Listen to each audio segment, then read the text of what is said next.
Tällä videolla käydään läpi ihan perusasiat nostavasta nelilinkistä, että miten se toimii, mitä tangot tekee. Ja mulla oli tarkoitus tämä pätkä ympätä johonkin noista Volvo-rakenteluvideoista, mutta tästä tulikin näin pitkä, niin mä päätin, että tehdään sitten ihan oma jakso tästä. Alku on vähän hidasta, koska mä itsekin vähän siinä samalla mietiskelin, että miten mä sen teille selitän, mutta koittakaa jaksaa se kahtua ja toivottavasti ymmärrätte siitä jotakin. No niin, rakkaat halpamatkalaiset. Tervetuloa tähän nostava nelilinkki. Tämä nyt ei varsinaisesti mikään koulu ole kyllä, mutta tämmönen luento. Joo, se on.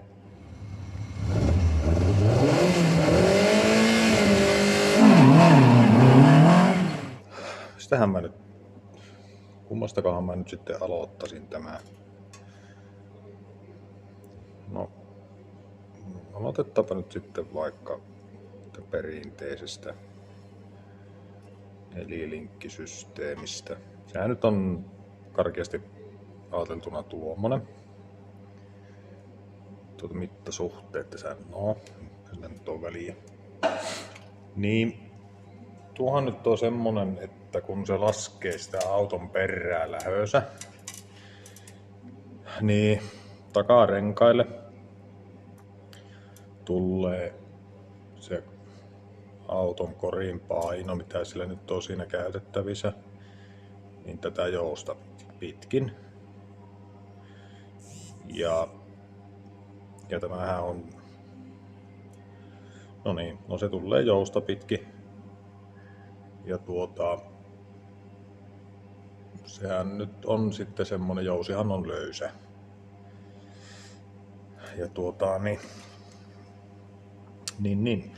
Tää normaali nelilinkkihän on semmonen, että tämähän pääsee tämä akseli nyt sitten niinkö, jos ajatellaan se nyt äkkiä piirrettynä noin, nuo renkaat. Tuossa olevan T-Wortin renkaat, kun on pienet, niin sehän päästää sen niinkö tässä suunnassa pyörimään, eli kiertyy, jolloin ajoonsa jouselta vaaditaan enäämpi jäykkyyttä. Ja ajettavuudellehan se varmasti on parempi, kyllä, mutta sitten tämmöisessä lähtöpainotteisessa lajissa kuin jokkis ja kaikki siihen rinnastettava, niin se lähtevyys on niin se pääasia ja tärkein asia, ainakin tällä hetkellä. Niin. Tämä perinteinen nelilinkkihän ei ole hyvä siihen lähtevyyteen. Paitsi on poikkeuksia, on olemassa kuskeja, jolla on todella hyvä kytkinjalaka ja kytkinjala ja kaasujala, semmoinen keskinäinen sinfonia, niin sillä kytkimellä sen saa lähteen kyllä hyvinkin. Mut sitten jos siirrytään tähän nostavan nelilinkkisysteemiin, siinähän menee ne tangot enäämpi niin kuin näin. Tuo on edelleenkin ylätanko. Tällä lailla. Tulee samaan pisteeseen korinsa kiinni. Tai se on yksi ratkaisuvaihtoehto se, että ne pannaan samaan pisteeseen. Niin siinähän nyt sitten taas, kun tämä akseli tältä sivusta katsottuna lähössä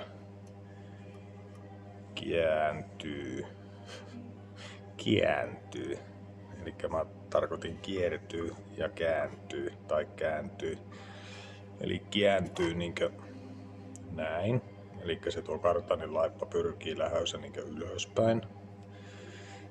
Niin silloin tämä ylätanko tai molemmat tangot, ylätanko on yleensä se, joka tekee sen korille sen liikkeen, niin se nostaa sen auton korin niin ylöspäin.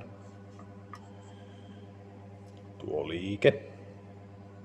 Ja silloinhan kun siellä on vetoa päällä ja tuo kartanilaippa pyrkii nousee ylöspäin siinä lähössä, kun voimasta se käyttäytyy sillä lailla siis. Niin silloinhan tämä ylätanko nostaa sitä koria ylöspäin ja sitten sehän tulee se auton massa kautta paino tätä ylätankoa pitkin, se tulee niinku täältä tähän akselille, eli takarenkaille. Niin sehän nyt on lähes sanomattakin selvää, että kun se tulee jäykkää tankoa pitkin ja sen nimenomaan ne tavallaan niinku tarkoitus on vain, että se tuo sitä massaa takarenkaille jäykästi, eikä niinku jousesa, että se on semmoinen joustava, että se ei tuu niinku sillä lailla terävästi takarattaille, niin sehän on lähössä parempi.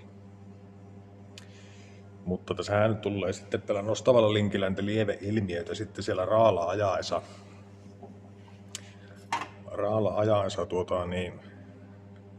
Otetaanpa ensin vaikka vaihejarru.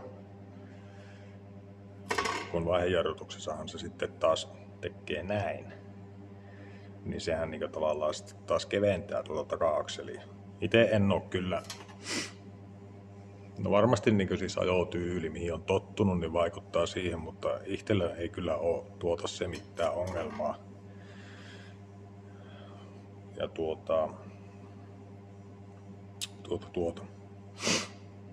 Ja sitten toinen lieveilmiö ja ongelma on tämä asia. Koska tuo nostava linkki, kun ne pannaan tolleesti nämä tangot, niin nämä toimii samalla niin tosi jäykkänä vakkaajana. Eli se ei pääse tekemään se perää tätä liikettä. Niin se vaatii sitten taas muulta alustalta, jousitukselta jousitukselta lähinnä. Ja myös näitä linkin korvien sijainnit vaikuttaa siihen, miten ne laittaa. Tai niin, mä oon itselle uskotellut, että ne vaikuttaa. niin. Se aiheuttaa siinä ajettavuudessa sen monesti sen ongelman, että se tulee sitten liukas peräinen niin tavallaan sillä raalla, jos sitä ei ole tehty muuten sitä autoa tälle systeemille tarkoitetuksi ja toimivaksi. Ja mitä mä nyt on itse näitä tämmöisiä itselleni tehnyt ja ajanut, niin nämä on mukavia ja hyviä, kunhan ne vaan toimii. Ja siellä on kaikki tehty niin kuin pitääkin sen toimivuuden eteen.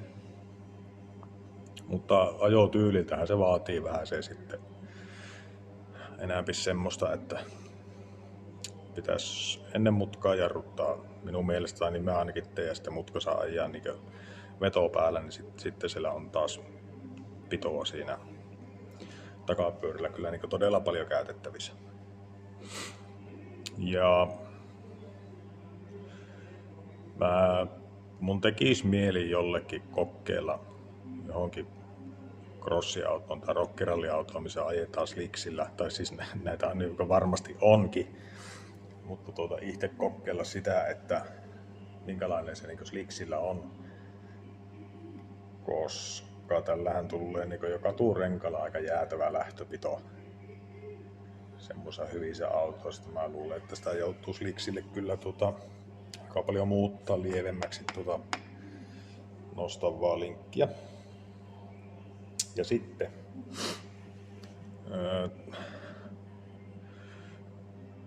yksissään tämä nostava linkkihän ei tee sinänsä, niin kuin mä tuossa äsken yritin sanoa, niin autosta huonoa ajaa, eikä varsinaisesti puskevaakaan. Se monasti yhdistetään siihen pikkuvolvoon tai muihin, missä on julmetusti siirretty akseleita. Niin tehdään nyt kaikki ymmärrätte kuitenkin sitten sen, että kun niitä akseleita siirretään ihan tolokuttomasti. Tuli tommonen Roope-Ankaan auto tuosta. Että siellä on takaa ylitystä tosi paljon. Ja sitten pannaan 100 kiloa tänne rautaa tänne konttiin. Joko vipupiste, kai se voi niinkin ajatella, on tuossa. Niin helkatissa se keventää tätä keulaa niin paljon, että ne etupyörät ei pysy maassa ja ne autot ei käänny ja niitä pitää ajaa käsijarrulla ja vaikka mitä. Tämä tehdään niin pelkästään sen lähtevyyden takia. Ja joo. En mä tiedä. Toivottavasti tää nyt avasi teille vähän sen. Niille, joita tää kiinnosti tää aihe, että mikä näissä nyt on niin se ero. Ja huonot ja hyvät puolet. Sehän mun piti vielä sanoa. Tästä tulee kyllä tosi sekaava selvitys, mutta ei se mitään. Niin tää normaali nelilinkin kähä ei vaihejarrutuksessa varsinaisesti kyllä niinkö lisää sitä pitoa se enempää.